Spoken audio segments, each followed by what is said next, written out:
명절 전날 이제 명절을 뒤로 하고 제가 여기 집 앞에 있는 하나로마트에도 제가 가서 이렇게 좀 서 있었죠. 뭐 딱히 뭘 사려고 그런 게 아니라 거기 갔다가 그날 박연희 집사님 만났잖아요. 제가 간 이유는 뭔가 하면 사람들이 뭘 사러 오나 그걸 좀 보려고. 여기도 갔었고 풍물장에도 갔었고 사람 모인다는 데는 대체적으로 제가 그저 할 일 없이 그냥 이렇게 봤는데, 제가 이 마트에 가서도 한동안 제가 빙빙 돌아다니긴 했지만은 유심히 쌀 포대를 많이 쌓아놓은 곳에 한동안 서 있었습니다. 쌀 사가는 사람이 있나?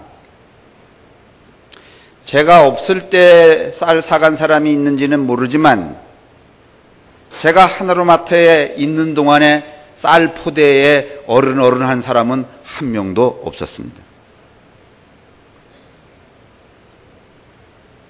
대부분 과일이거나 아니면 정육점 코너에 들리거나 아니면 야채 코너에 이렇게 들리셨는데, 그건 풍물시장에서도 마찬가지였습니다. 풍물시장엔 아예 쌀 가게가 없더군요.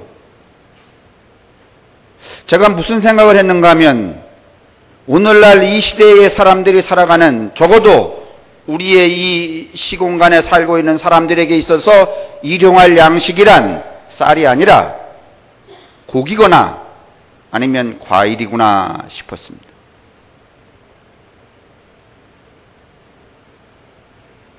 (1985년) 86년에 저는 여전히 성암교회 전도사였고, 그때 제 사례비는 47,000원이었고 저의 장남인 제가 함께 살고 있는 가족은 모두 11명이었습니다.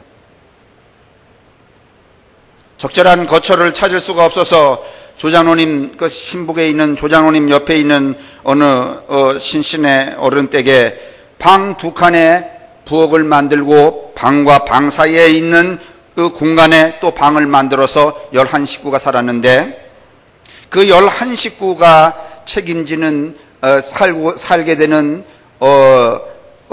모든 경제적인 원천은 한 사람의 봉급에 의지하고 있었습니다.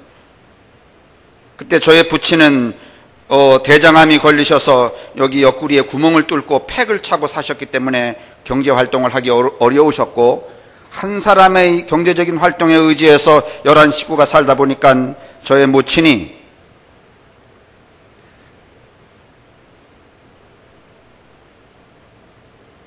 두 번째 주일쯤인가 그 사례비를 봉급을 타는 날이 되면 어머니는 쌀 한 가마, 보리쌀 한 가마, 밀가루 한 푸대, 그 다음에 국수 한 괴짝을 한꺼번에 들여놓으셨습니다. 그리고 쌀과 보리쌀을 큰 독에다가 이렇게 섞어서 담아 놓으시고,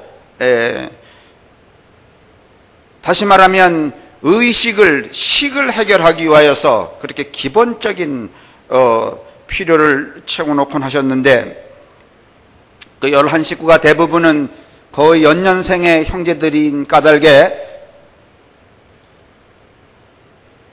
이제 제가 장남이니까 특별하게 경제활동은 못하지만은 그래도 근심이 되니까 그 부엌에 갈 때마다 그 이 큰 항아리에 이 뚜껑을 열어보게 되는데, 처음에 쌀 한 가마와 보리쌀 한 가마를 그 큰 독에다가 채워넣었을 때는 그 제 마음에도 흐뭇하게 한 달을 살게 되겠구나 그런 마음이 듭니다. 그런데 여러분, 그 독에 그득히 쌓여있는 그 쌀도 보리쌀과 그 혼합된 일용할 양식도 열흘이 지나가면 여러분 거의 반절이 푹푹 들어가는 것을 느낄 때마다 제 가슴도 지금 말씀드리는 거지만은 그저 손바닥만큼 척척 내려앉던 그런 느낌이 지금도 있습니다. 그럴 때 아마 저의 모친은 손바닥만큼 내려앉는 게 아니라 그 항아리 안에 들어있던 바가지만큼씩 아마 가슴이 내려앉았을 것이다, 그런 생각들을 해봅니다.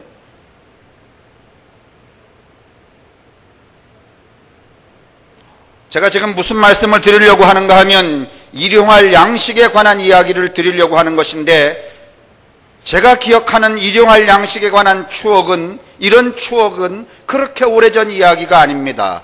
30년 전 이야기입니다. 제 생애에 가장 젊었을 때의 그 날들에 관한 이야기입니다.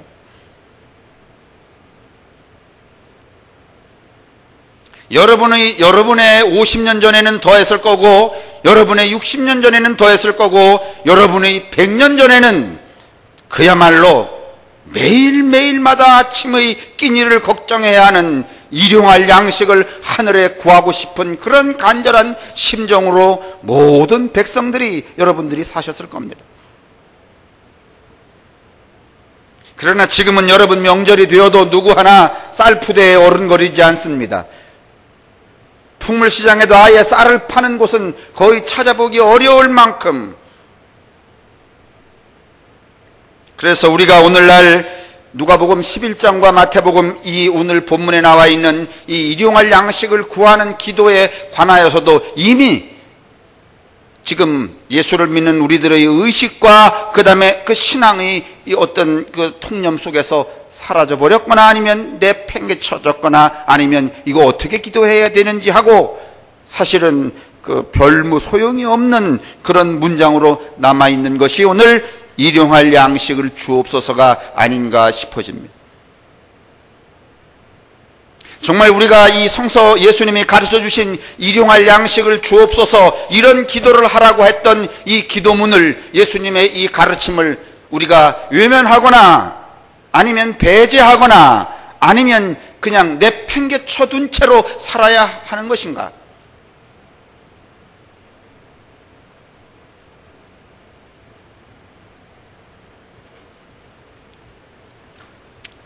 제가 오늘 여러분에게 이 말씀을 재해석해 드리려고 하면서 하나 인용해서 여러분에게 드리려고 하는 말이 있는데, 그것은 프리드리히 니체라는 사람입니다. 니체는 25살에 스위스의 바젤 대학의 철학 교수가 되었는데 본래 목사의 아들입니다. 기독교인입니다. 여러분이 아시는 것처럼 이 니체는 신이 죽었다라고 말하는 사람인데, 본시 이 니체가 영향을 받은 사람은 쇼펜하우어라고 허무주의자의 영향을 받았습니다. 물론 이 당시에 이 허무주의는 뭔가 하면은 소위 말하면 인문주의, 르네상스가 등장하고 그 사람들이 저질렀던 1차 세계대전과 2차 세계대전의 폐악스러움을 보고 인간의 이성이라는 게 그렇게 유익하지 않다라고 하는 전제 때문에 생겨난 것이 이 소위 말하면 허무주의 쇼펜하우어 사상이지만은, 기독교인으로서 이 니체는 아주 명징하게 기독교가 어떻게 잘못되어 가고 있는가 하는 것들을 통찰하고, 그래서 쓴 책이 뭔가 하면 안티크리스트라고 하는 책이 하나 있습니다. 저는 오늘 이 1800년대 시대에 이 니체가 했다는 이 말이 오늘 이 시대의 모든 기독교인이 구해야 할 새로운 양식 중에 하나다라고 하는 표본으로 여러분에게 소개를 하려고 합니다. 쌀은 구하지 않는다면, 쌀을 구할 필요가 없다면, 쌀은 사지 않아도 된다면, 그것을 위해 기도하지 않아도 된다면, 여러분 이제는 이런 기도를 하십시오. 이런 양식을 구하십시오. 니체의 말입니다. 예수는 기독교를 만든 창시자도 아니고 또 예수 자신이 기독교인도 아니다. 기독교라는 종교는 단지 역사적 예수에서 출발한 그에 관한 About Jesus, 그에 관한 종교가 기독교인 것이다. 역사적인 예수에서 출발한 그에 관한 종교인 것은 분명하지만 그 둘의 연관성도 점점 희미해지고 있다. 그래도 예수와 예수에 관한 이야기가 초창기에는 조금 근접을 했었는데 점점 예수와 예수에 관한 이야기조차도 점점 멀어져 가고 있다, 그런 말입니다. 대신 교리화된 예수, 기독교가 우상시킨 예수만이 난무한다. 사실 예수가 전한 하나님의 뜻은 인간이 하나님의 형상으로 삶을 회복하고 실제 현실 속에서 사랑과 평화가 넘치는 하나님 나라를 살아내는 것이었다. 그런데 기독교는 예수의 가르침을 내세화, 그 다음에 비현실화 시켜버렸다. 하나님 나라도 죽어서 가는 천당이고 구원 또한 죽음 이후에 얻어지는 결과물로 사고하게 만들었다. 예수는 그렇게 말하지 않았는데도 말이다.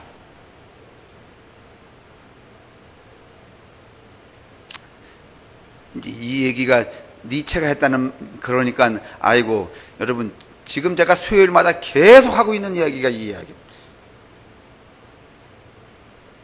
그런 기독교를 예수의 종교라고 말하는 것은 예수에 대한 모독이고 예수가 전한 진리를 폄하하는 것이다. 서구 기독교 사상은 이분법적 사고의 원범이다. 즉 하늘과 땅, 현재와 내세, 죄인과 의인, 인간과 신, 남자와 여자 등등 관계 분리된 이원론적 사고로 바라보는 시각으로 제가 말씀을 드렸는데, 이 모든 이원론적 사고는 플라토니즘에서 나왔다. 플라톤의 사상이라고 말씀을 드려요. 예수님의 사상이 아닙니다.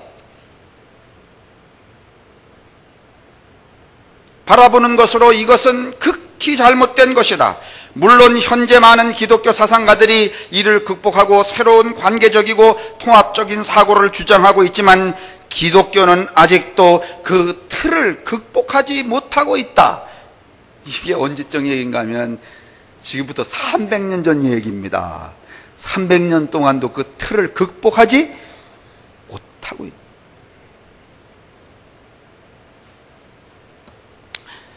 여러분, 뭐 이제 이쯤에는 풀떼죽 먹는 거 걱정할 필요 없고, 그 다음에 뭐 쌀이 없어서 말이죠, 무슨 감자에다가 무슨 뭐 그냥 콩 같은 거 넣어서 버무려서 감자 범벅, 지금은 그걸 뭐 별미로 드시지만은요, 여러분 저는 그냥 그걸 주식으로 먹었습니다. 여러분 그 초가을에 강냉이 맨 처음 나왔을 때 강냉이 이렇게 쭉쭉쭉 삐져갖고 맷돌에 줄줄 갈아갖고 말이죠, 빵떡도 아닌 그 강냉이 그 물을 칡잎에다가 넣고서는 이렇게 쪄서 먹었던 강냉이 반덕 아십니까?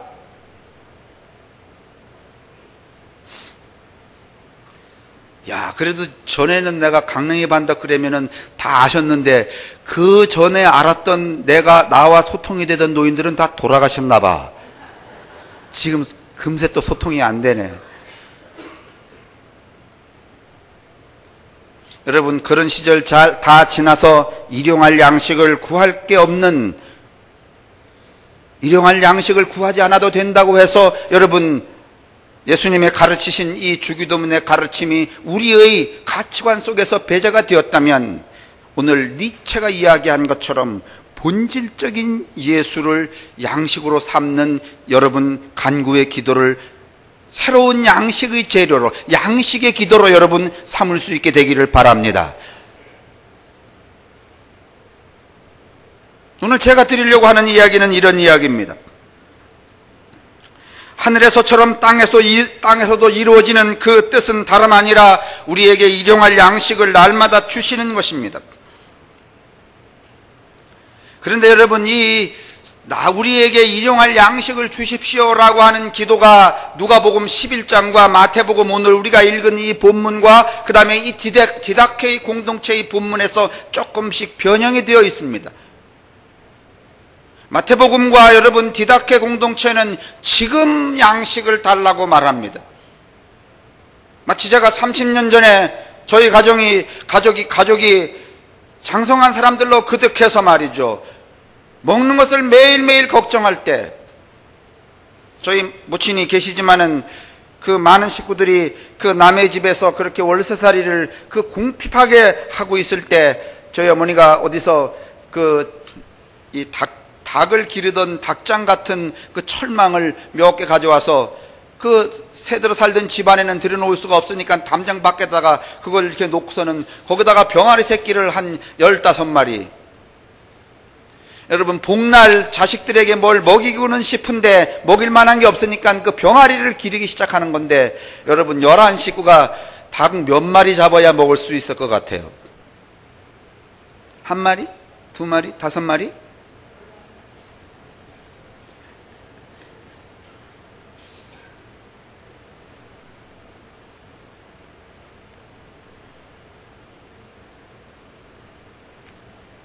저는 나이는 어리지만은 이 지금 마태 공동체와 디다케 공동체가 이 기도했다는 매일 지금 당장 양식을 주십시오라고 하는 이 기도문이 정말 가슴에 처절하게 제가 이해가 됩니다.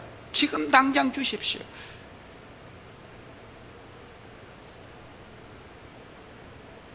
그런데 여러분, 이 누가복음의 공동체 11장 5절에 나와 있는, 3절에 나와 있는 우리에게 매일 양식을 주십시오라고 하는 이 누가 공동체의 기도문은 조금 달라져 있습니다. 매일 달라는 게 아니라 내일도 또 내일도 이런 의미를 가지고 있습니다. 다시 말하면 예수님이 어느 원판으로 이 기도문을 가르치셨을 텐데, 이 마태와 디다케 공동체는 그들이 놓여진 삶의 정황 때문에 이런 양식으로 기도를 했던 것이고, 누가 공동체는 그들이 놓여져 있는 상황 때문에 조금은 변형된, 좀 해석이 좀 다른, 그러나 본질은 흐트러지지 않았지만은 해석이 다른 측면으로 이 예수님의 말씀들을 해석하고 그것을 기도의 내용으로 삼았다는 뜻입니다.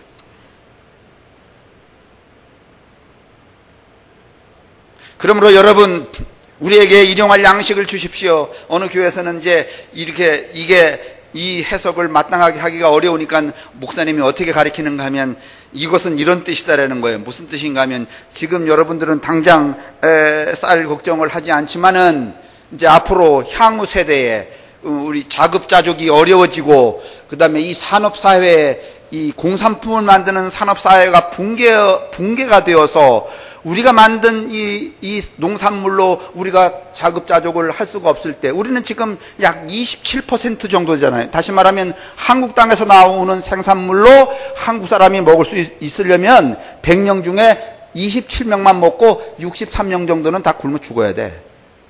73명. 미국은 170%, 러시아는 160%, 중국은 뭐 미국보다 비슷하든지 좀 높든지, 전 세계적으로 여러분, 지네 나라가 만들어내는 생산물로 그 자국민이 먹고 살 수 있는 나라는 그렇게 많지 않습니다.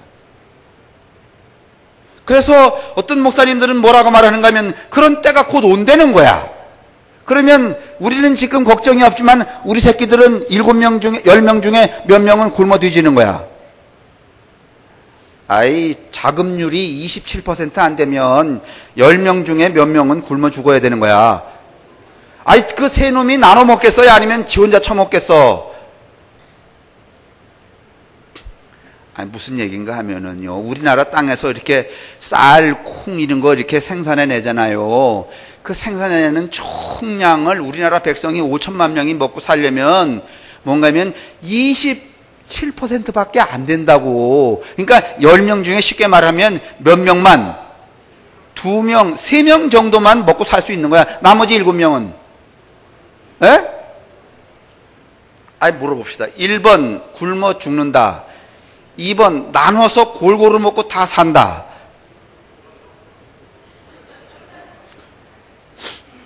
뭐야? 7명은 굶어 죽는 거야? 아니면 나눠서 골고루 먹고 다 살아요?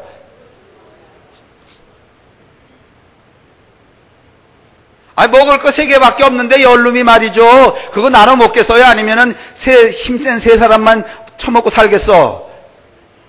그럼 7명 중에 내 새끼가, 내 후대에 누군가가 거기 들어갈 수 있어, 없어? 그래서 내가 일찌감치 절로 보냈잖아, 저 짝으로. 굶어 뒤질까봐. 그런 건 아니지만은, 그런 세상이 오고야 만되는 거예요. 그러면 지금 기도해 두라는 거야. 하나님, 지금 나는 일용할 양식이 모자라지 않지만 기도하옵나니 내 후대 3대 4대 5대 그 언젠가 뭔가면 그런 일이 벌어졌을 때에 다른 7놈은 뒤져도 내 새끼 3명은 그 새 알로 처먹고 살게 해주십시오. 그게 일용할 양식을 주옵소서라는 기도라는 거예요. 맞아요? 이렇게 하면? 근데 이렇게 기도하는 등신들이 또 있다고.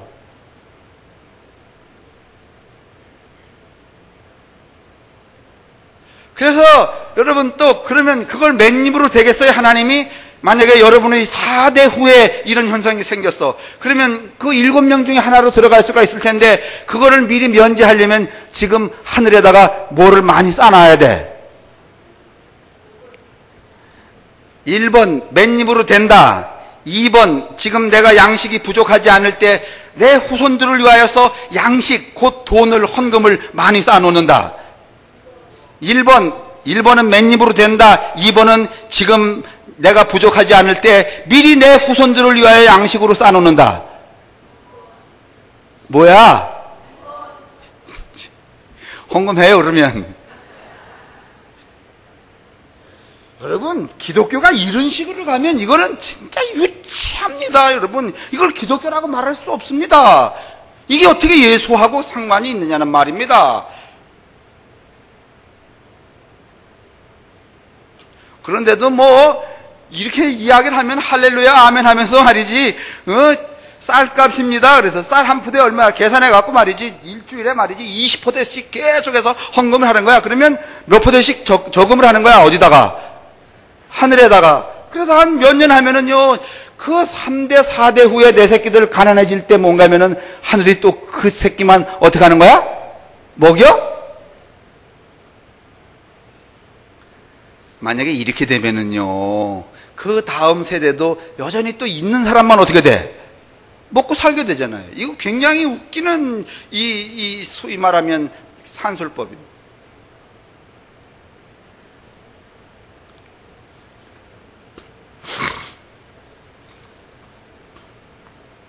이 마태 공동체와 여러분 이 디다케 공동체, 시리아 남부, 요즘에 지금 이제 무슨 이슬람 이 갈등이 일어나는데, 내전이 일어나고 있는 이 나라들인데, 이 마태와 디다케 공동체는 그 시리아 남부에서 떠돌이처럼 살고 있었던 유대인들 또는 방랑하는 유대인들 아니면 본토에서 쫓겨온 유대인들이 만들어진 그런 공동체였습니다. 혹시 우리 교우들 중에서도 여러분 그 1970년대 성남에 살던 분들 계시면은 여러분 성남을 생각하면 좋습니다. 지금은 뭐 성남 천당 밑이 분당이고 분당 밑이 뭐 어쩌고 저쩌고 그러지만은요, 예전에 그 성남은 여러분 진짜로 궁핍한 사람들이 그냥 모여 살던, 저도 신학교 초기인가가 제가 거기 성남에 개척교회도 굉장히 많았고 가봐서 기억이 나는데 그랬던 동네입니다. 그보다 더 험악한 거의 난민촌 수준인 이 디다케 아니면 마태 공동체가. 그러니까 이 마태복음이 모여있는 그 교회나 아니면 이 디다케의 교회들은 뭔가 하면은 양식을 내일까지도 여러분 구할 수가 없는 거야. 언제 주셔야 되는 거야? 지금 주셔야 돼요.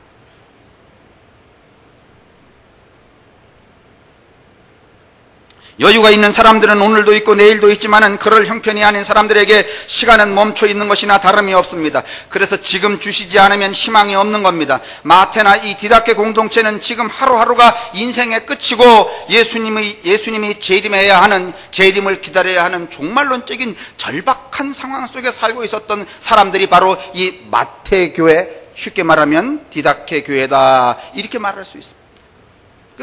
그래서 이 사람들은 뭔가 하면 예수님이 가르쳐준 기도를 자기들의 형편에 맞게 언제 달라고?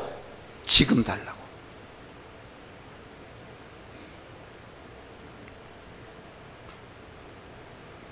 그만큼 간절하고 그만큼 절박하다는 뜻입니다. 그런데 여러분 이 누가복음을 다 한번 보십시오. 누가복음 11장에 넘어가면 여전히 또 주님 가르친 기도가 있는데 지금 넘기지 마십시오. 왜냐하면 11장은 2000년 동안 계속 거기 있었습니다.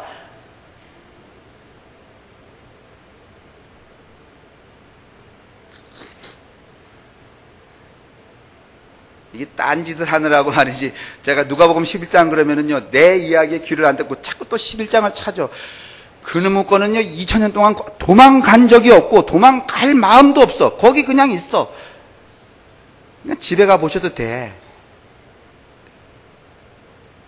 근데요, 이 누가복음에 보면은요, 이들은 조금 여유가 있는 사람들인 것처럼 느껴집니다. 보여집니다. 오늘도 있고 내일도 기약할 수 있는 형편의 사람들이었습니다. 그래서 그들은 뭐라고 말하는가 하면 매일매일 늘 빵이 있게 하여 주옵소서, 이렇게 기도합니다. 그러니까 오늘 거는 어떻게 됐다는 거야? 해결이 됐다는 거야. 그러니까 오늘 해결된 사람은 언제? 내일. 공동체가 처한 상황이 조금 다르고 그 상황에 따라서 예수의 그 기도문을 뭔가면 그 원판은 변형을 안 시키지만은 그러나 그 소위 말하면 소프트웨어 이제 그 정황들은 이렇게 좀 변형을 시킨다는 것입니다. 다시 한번 여러분 이 마태복음 공동체를 여러분 생각해 보십시오. 마태복음 공동체는 회당에서 쫓겨나 산으로 올라간 예수님 앞에서 모여든 군중에게 이 기도문을, 그래서 여러분 이 마태복음 기도문은 산상수훈 중에 수훈 안에 들려 있는 것입니다. 이 이야기를 좀 설명을 드리려면 이 예수님은 초기에 애초부터 여러분 이렇게 뭐 산에 가서 그 다음에 뭐 들판에 가서 엊그저께도 저희들이 구정 다음 날 이 기름기 산행 하겠더니 기름기나 좀 빼자고 산에 가자 그랬더니 산에 갔는데도 불구하고 기름기만 득실득실 싸가지고 와서 산에 올라가서 기름기를 뺀 게 아니라 더 붙여가지고 내려왔어요. 쭉 올라가다니까 역시 우리 장로님이셔. 올라가다가 쭉 뭐가 나왔는가 하면은 그 눈이 이렇게 있고 거기 뭐였지 장로님? 이렇게 나무에서 나오는 거 뭐 이렇게 쏘이는 거. 에? 에? 아이 뭐 수양림 같은 거 있잖아요. 이렇게 의자 쫙 놓고. 그러니까 조장로님이 저보고 그러시더라고. 아유 우리 목사님은 여기서 이렇게 하지 말고 교인들을 다 데리고 올라가서 거기다가 산에 쫙 놓고서 거기서 쫙 해야지만 이게 우리가 이게 지금 못 떨어진대. 나도 그 생각이야. 근데 여러분이 저 대룡산 한 700m까지 올라가자 그러면 올라오시겠어? 정말 그런 날이 언제 있을까 싶어. 쫙 가서 산에 가서 말이지 산상수훈처럼 쭉 하고. 근데 여러분 이 마태오 공동체가 애초부터 이렇게 산에 올라가고 들판으로 간 게 아니에요. 처음에는 여러분 이 회당에서 여러분 예수님도 회당을 누구든지 쓸 수가 있었기 때문에. 근데 이 60년 70년을 상관으로 해서 여러분 이 회당의 정황이 굉장히 달라지기 시작했어요. 바리새인들이 여러분 율법을 통하여서 국가를 이 율법주의로 통합하는 그런 상황이 발생했어요. 여러분 이거 기억하세요? 옛날에 여러분 새마을 운동 했잖아요? 에? 아니 새마을 운동 아시잖아. 새마을 운동 할 때 제일 먼저 때려잡은 게 뭐야?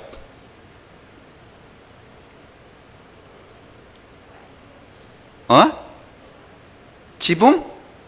아니 그건 이제 문명에 관한 것이고 의식에 관한 거, 정신에 관한 거. 여러분 새마을 운동 시작할 때 그때 제일 많이 파괴된 게 선앙당 뭐 있단 거야. 미신 알아요? 새마을 운동과 뭐는 동일해. 미신 타파. 미신을 타파해야 새로운 정신을 넣을 수 있어 없어요?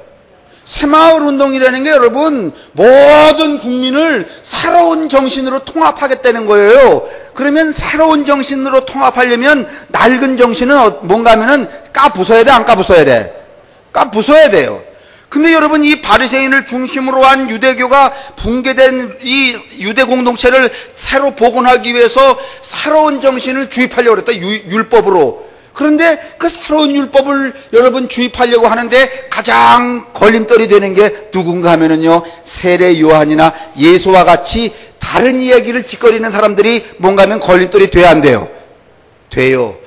이 바리새인의 거국적인 이 통합 이론에 의하여서 당시 회당을 사용했던 예수님의 공동체가 어디서? 회당에서 쫓겨나게 되는 거예요. 쫓겨날 뿐만 아니라 사회적인 위협을 받아 안 받아? 예전에 여러분 새마을 운동할 때 여러분 미신 믿고 이런 사람들이 그냥 선앙당을 허물었어요? 아니면 선앙당을 가서 섬기는 사람들을 이상하게 봐?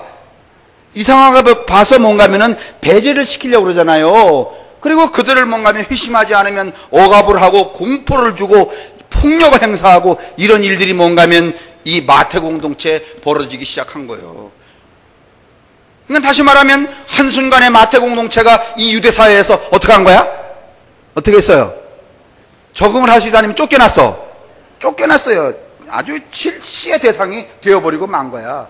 그러니까 뭐 취직하기도 어렵고 먹고 살기도 어렵고, 그러니까 어디로 가게 되는가 하면 예수님도 자연히 산으로 무슨 뭐 갯가로 무슨 뭐 배를 타고 이렇게 옮겨가는 이유가 이 마태복음 공동체 안에 발생하기 시작했다는 말입니다. 이 마태복음 공동체가 겪었던 이야기 하나를 더 해보겠습니다. 예루살렘이 무너지자 성전만 무너진 게 아니라 그들이 살고 있었던 사회가 모두 붕괴가 됩니다. 좀 전에 말씀드린 것처럼 이런 이유 때문에 뭔가 하면 이 마태복음 공동체는 그 유대 사회 안에서 굉장히 많은 압력을 받게 되었고, 그 다음에 쫓겨나는 상황들이 되고 말았습니다. 그래서 여러분, 마태, 마가, 누가, 요한복음 이 네 개의 복음서 중에서 여러분 가장 폭력적인 이야기, 단어가 제일 많은 데가 어딘지 아세요? 마태복음입니다.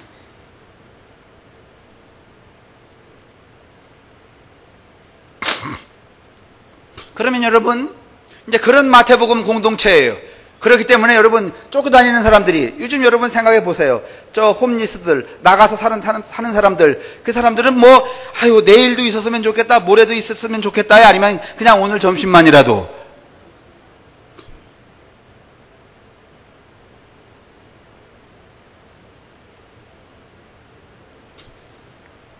그런데 여러분, 누가복음 공동체를 한번 보십시다. 여러분, 여기서 예수님이 주기도문을 이제 공여받는 대상이 누군가 하면, 마태복음에서는 그냥 무리들이지만은, 무리들에게 이렇게 기도하라 가르치지만은, 누가복음에서는 뭔가 하면 이 주기도문을 수여받는 사람들이 누군가 하면 무리가 아니라 제자들입니다. 제자라 그러니까 그냥 여러분, 우리가 생각할 때 예수님을 따라다니면 다 제자지. 요즘 우리 그렇게 생각하잖아요. 나도 제자고 여러분도 제자고 다 제자다 그러는데, 여러분, 이 누가복음에서 말하는 제자는 어떤 의미를 갖는가 하면, 그런 따라다니는 군중을 다 통틀어서 제자라고 말하는 게 아니라, 이 당시에 제자는 뭔가 하면 무언가를, 공동체 안에서 무언가를 다른 사람들에게 이렇게 뭐 해주는 사람, 나누어 주는 사람을 제자라고 말합니다. 그러니까 다시 말하면 이 누가 공동체는 뭔가 하면 하루하루 끼니를 걱정하는 공동체가 아니라, 적어도 어떤 소유가 있어서 오늘도 먹고 내일도 누군가에게 뭐 해줄 수 있는, 나눠줄 수 있는 여유가 있는 공동체가 어떤 공동체인가 하면 누가복음 공동체입니다. 그래서 그 제자들에게 이런 기도를 가르쳐 줬을 때, 이 제자들은 무슨 이해로 이 본문 말씀을 일용할 양식을 이렇게 구하는가 하면, 자, 두 종류의 사람이 있다는 거예요. 이영숙 집사님은 뭔가 하면은 매일매일 사는 게 걱정이 안 되는 사람이야. 그래도 최소한 집사님 집에 쌀 몇 가마 있어. 아, 그러면 안 되네. 조홍우 장로님 쌀 몇 가마 있으세요? 5가마? 그럼 1년 먹고 사시잖아. 우리는 5대 정도 있어. 그러면 5가마 있는 분들이 뭔가 하면 누군가 하면 누가복음 공동체야. 그래서 누군가가 쌀을 구하러 가도 우리 집으로 오면 안 돼. 왜냐하면 몇 대밖에 없으니까. 어디로 가야 돼? 조장로님 댁으로 가야 돼. 그러니까 꾸러 갈 때도 잘 택하세요, 여러분. 아무 데나 손 벌리는 게 아니야. 근데 이 누가 공동체는 뭔가 하면 그런 여유가 있는, 먹고 살기 걱정이 없고, 뿐만 아니라 뭔가 하면 자기들의 여유를 또 다른 사람들에게 이 제자라고 하는 그룹을 통해서 뭐 해주는 사람 했던 공동체야. 분배를 했던 공동체야. 그러니까 조장로님은 늘 그걸 맡고 있는 거야. 그러면 조장로님이 이렇게 기도한다. 조장로님의 역할은 뭔가, 나는 그냥 쌀 닷대 5푼밖에 없어서 내일 아침도 주님 일용할 양식을 주십시오, 이렇게 기도하는 사람이에요. 그러면 이 내게 있어서 이 기도는 내가 당장 먹을 걸 달라는 뜻이에요. 근데 조장로님은 쌀이 있어갖고서는 이렇게 나눠주는 사람이야. 그러면 조장로님이 기도해요. 일용할 양식을 주십시오, 이렇게 할 때 1번 조장로님의 기도는 자기가 먹을 것을 매일매일 구하는 거다, 아니면 나눠줄 쌀이 떨어지지 않게 내일도 모레도 달라는 거다.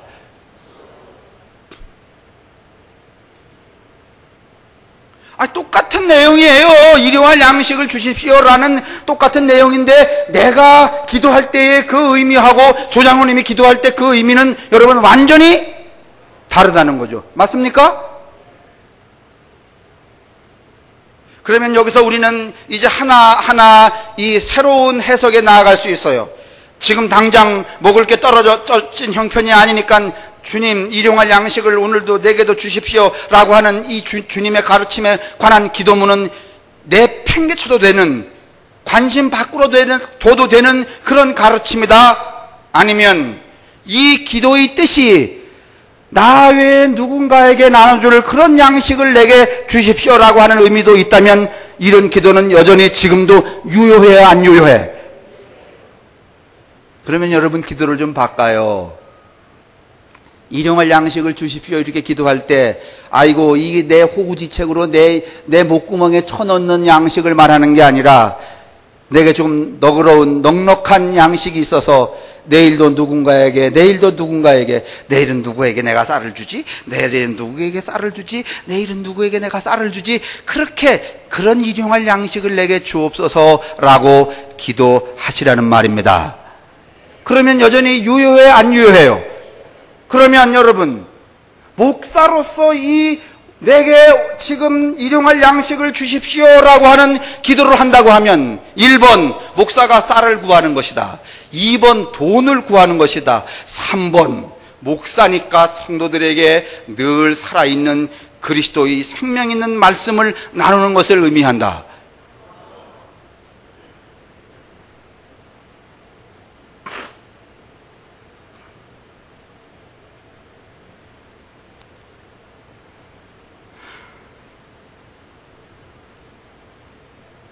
진짜예요.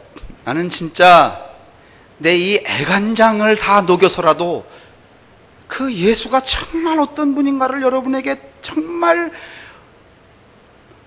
저도 2000년의 시공간의 그 간격 밖에 있기 때문에 그분을 헤아리기가 너무 어려워요. 쉽지가 않아. 그러나 여러분보다는 더 면밀하게, 여러분보다는 더 깊고, 여러분보다는 더 분명하게 그분을 느끼고 이해하고 또 확인해서 이분이 바로 예수라고 하는 것들을 여러분에게 말해주고 또 말해주고, 그래서 그 말한 것이 여러분과 나의 삶 속에서 실현되고, 난 정말 이러고 싶은 거야.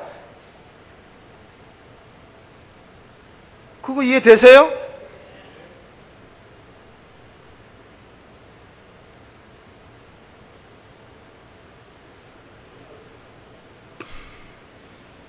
오늘 아침에 우리 장로님들하고 모여서 해야 하는데 우리 윤 장로님이 요새 목사님 무슨 부흥회를 그렇게 자주 나가시냐고. 아니 내가 가는 교회가 부흥이 되겠어요?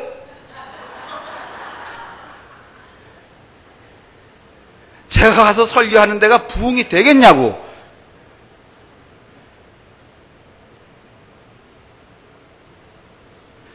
부흥의 개념이 다르지만 일단은 제가 요번에 홍익교회 가는 것도 자료 다 만들었잖아. 25페이지로 만들어서 민 목사님이 다 파일 넣어서 내가 그 교회 목사님에게 파일 가져가서 다 나눠주고 이렇게 한다 그랬더니, 아이고 우리 교회인들 가뜩이나 70명밖에 안 나오는데 하루 저녁 지나고 10명 밖으로 안 줄겠다고. 그게 저하고 무슨 상관이야. 내가 교인들이 내는 헌금을 가져오겠다는 거요, 나는 나하고는 상관이 없는 거야. 일단은 제가 간다는 그 빌미 삼아서 여러분들도 따라가서 그 강화도 투어를 하고 오시겠다는 거 아니야? 그만만 하면 내가 할 수 있는 일은 다 하는 거지. 10명이고 뭐고. 근데 진짜 여러분, 이 애간장 진짜 예수를 어떻게 여러분에게 말해드리고 싶은 거 조금씩은 느껴가시죠? 재미는 없지만. 근데 나는 진짜 예수가 너무 좋아.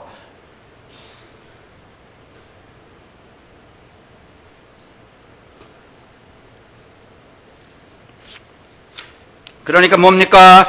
마태나 누가나 디다카에 실린 이 기도문은 당시 새로운 유대 사회를 건설하려는 권력자로 등장하는 유대교 바리새인들에게 배척당한 이들의 입장에서 예수와 연결되고 있다는 것을 여러분 잊지 말아야 됩니다. 누구에게나 일용할 양식을 여러분 구하라고 말한 게 아니라 그런 어떤 연결점을 가지고 오늘 이 기도문이 주어지고 있다는 거예요.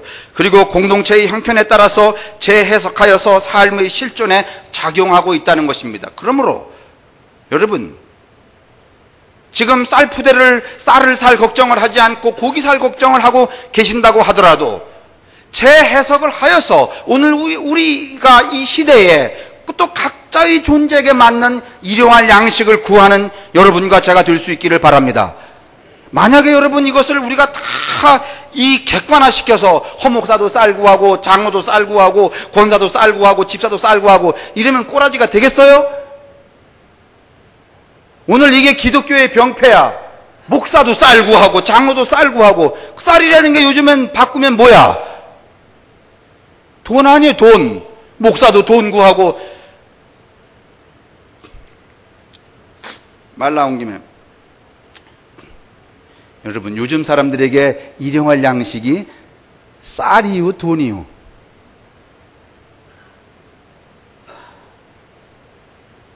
야, 그렇게 생각하니 또 말 되네, 이게. 돈은 맨날 모자라, 안 모자라?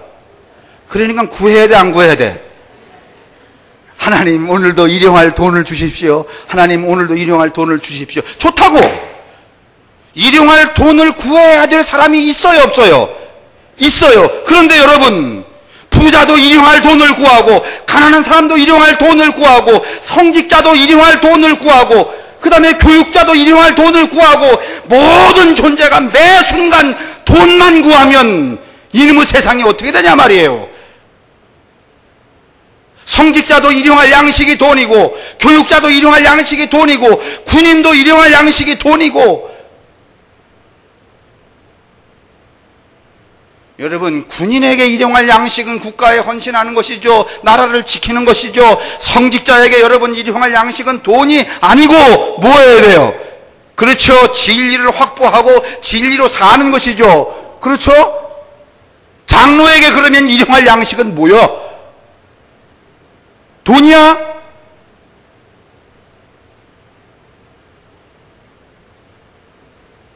제가 지난번에 여러분에게 말씀드렸던 코바디스라고 하는 영화, 이제 내가 보니까 영화가 아닙니다. 내가 먼저 다 봤는데 홍 목사님이 그걸 보내줘서 제가 지난 밤에 2시간 다운받아갖고선 2시간 보느라고 새벽 몇 시에 잤는데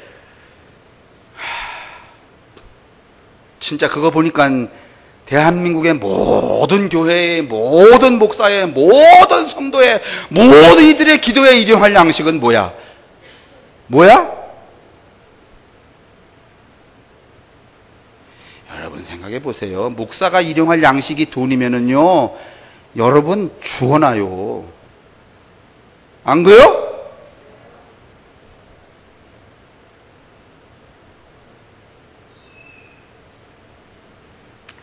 그러니까 마태 공동체에서, 디다케 공동체에서, 누가 공동체에서 그 정황에 따라서 예수와 연결하여 그 일용할 양식이 재해석이 된 것처럼 오늘 목사는 이 일용할 양식에 대한 목사로서의 해석이 필요하고, 그렇죠? 부자는 여러분, 부자도 그러면 일용할 양식을 주십시오 이렇게 해야 되는 거야? 그가 구하는 일용할 양식은 누구와 같아야 되는가 하면 조은구 장로님과 같아야 되는 거야. 내일 또 누구에게 줄 사람이 없을까요? 이거 떨어지지 않게 내게 일용할 양식을 주십시오. 그렇죠?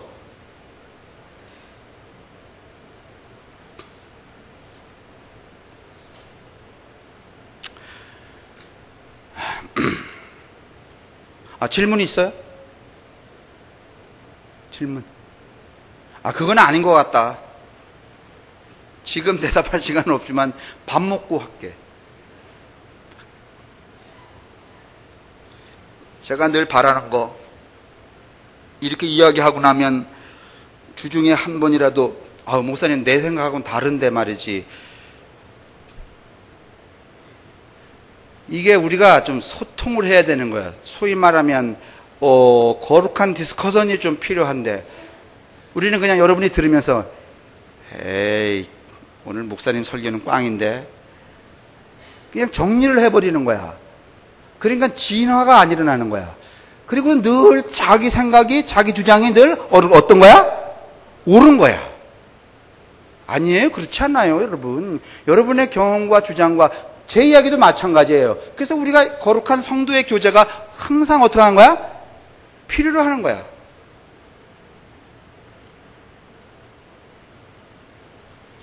그래서 나는 여러분이 이렇게 설교한 다음에 여러분들의 그 신앙에 총력을 기울여서 목사님 오늘 그 설교는 틀렸어요 이렇게 말해주면 정말 좋겠어.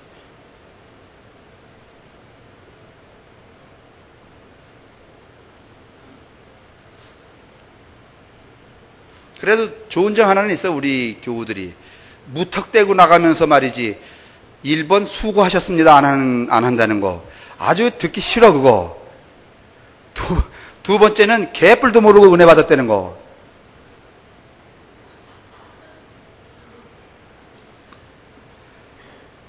그 은혜라는 게 오늘날 뭔가면 지한테 맞으면 뭐야?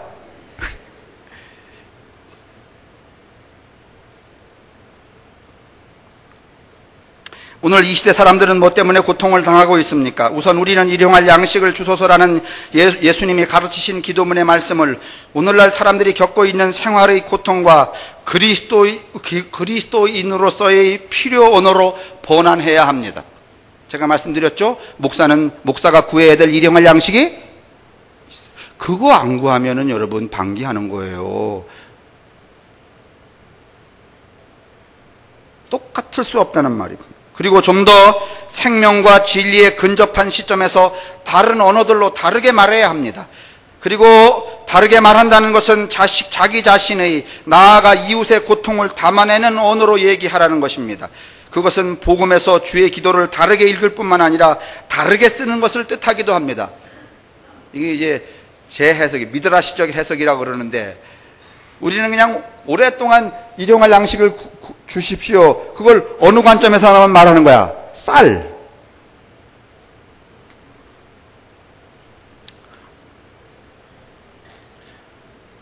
야, 근데 지금 생각해 보니까 일용할 양식은 오늘날 쌀이 아니라 돈이네. 그렇죠? 그러면 어느 부흥사가 얼마든지 이렇게 말할 수 있겠네요. 여러분. 그러니 주님이 말씀하시지 않았느냐? 어떡하라고? 구하라고. 뭐를?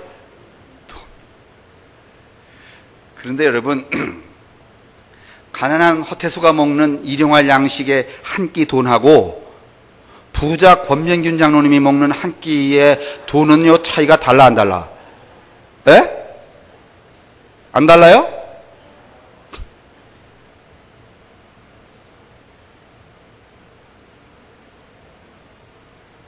제가 청담동에 설교 올라가고 한 2년 지났는가?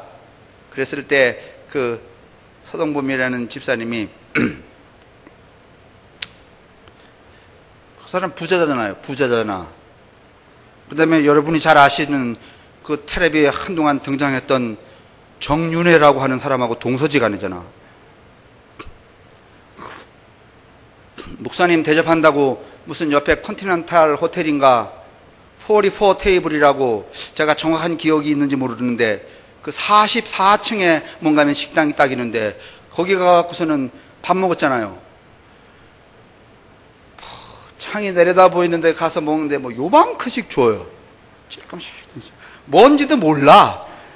이게 뭔지 계속 물어보려니 쪽팔리고 대충 아는 것만 먹고 모르는 거. 그래서 나오다가 너무 궁금해서 내가 물었어요. 이거 얼마쯤 밥값 되냐니까. 얼마쯤 될 것 같아?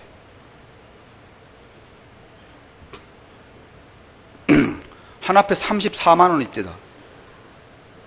그러면 그 일용할 양식하고 국수 6,000원짜리하고 똑같아? 그걸 위해서 기도하라는 거예요, 지금 예수님이? 에? 이렇게 정말 성경 보면은 환장하는 노릇이야. 그거 아니에요. 이제 우리는 이 주님이 가르쳐 주시는 이 기도, 일용할 양식을 주십시오라고 하는 기도문을 여러분 새롭게 써야 하고, 새롭게 해석해야 하고, 새롭게 살아야 합니다. 새롭게 쓰고, 새롭게 해석하고, 새롭게 읽는다는 것은 고통을 활용하는 사회의 메커니즘을 우리를 구성하고 있는 이 메커니즘을 잘 들춰내는 일이기도 합니다. 그리고 그런 삶을 담아내는 기도로서 살려내야 합니다. 한 끼에 30몇만 원짜리 먹는 사람은 여러분 이런 기도문 하면 안 됩니다. 이런 뜻으로 하면 안 됩니다. 목사도 이런 뜻으로 하면 안 됩니다. 각각의 그 존재의 정황에 따라서 오늘 주님이 가르쳐 주시는 일용할 양식을 주십시오를 새롭게 읽고 새롭게 번안하고 새롭게 우리들의 삶에 적용해야지만 하나님의 뜻이, 하나님의 나라가 어디에? 저기에서 이루어진 것처럼 어디에? 이 땅에 이루어지게 되는 것입니다. 그래서 주기도문은 공통적으로 무엇을 지향하는가 하면 하나님의 나라가 거기 이루어진 것처럼 여기도 이루어져서 우리 모두가 다 하나님 나라를 성취해 가는데 필요한 기도문으로 짜여져 있는 거예요. 아주 배고픈 사람은, 가난한 사람은 매일매일 양식을 주십시오, 그렇게 기도해야 됩니다. 쌀가마니가 집에 그득히 놓여있는 사람은 이 쌀가마니를 어떻게 나눠줘야 됩니까? 내일 나눠주는데 떨어지지 않게 해주십시오, 그렇게 기도해야 됩니다. 맞죠? 성직자는 양식이 돈이니까 돈 주십시오, 이렇게 기도하면 안 됩니다. 성직자는 어떻게 해서든지 하나님의 뜻을 이 땅에 모든 대중들이 실현할 수 있도록 바르게 나타내 보여주도록 그런 양식을 매일 구해야만 됩니다. 맞습니까? 이렇게 하면 하나님의 나라가 거기서 이루어진 것처럼 어디에도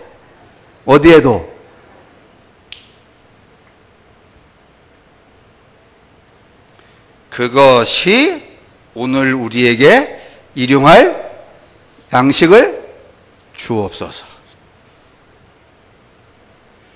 이제 여러분에게 이렇게 가르쳐 드리면, 그래, 그렇지만 난 나눠줄 건 없어. 여전히 내게는 양식으로서 뭐가 필요해? 할렐루야.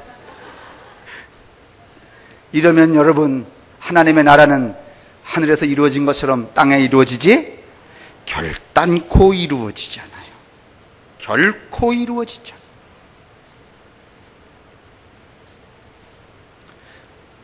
아름다운 기도, 주님이 가르쳐 주시는 이 기도문, 주여 오늘 내게 일용할 양식을 주옵소서가 여러분에게 새롭게 읽혀지고 새롭게 번안되고 새롭게 여러분의 삶에 적용될 수 있기를 주님의 이름으로 축원합니다.